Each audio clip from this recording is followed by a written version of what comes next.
Hello, everyone. 1 minus 5, in brackets, 1 minus 5, minus 5, minus 4, minus 4, 1 minus 5, minus 5, in brackets, 1 minus 5, minus 5, minus 5, remove the brackets into minus 5.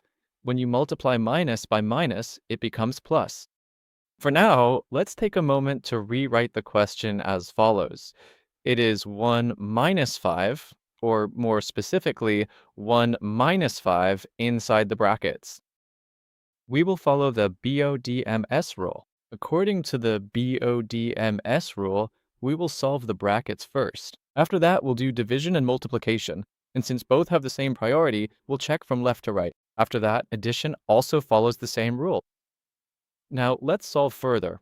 1 minus 5, in brackets, 1 minus 5. So we'll solve the bracket first. 1 minus 5, we write minus 5 as it is. 1 minus 5 in brackets becomes minus 4. Remove the brackets and multiply.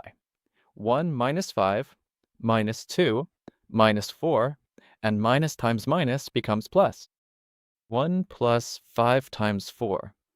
First, 5 times 4 is 20. Then 1 plus 20 equals 21. So the final answer is 21. That's correct.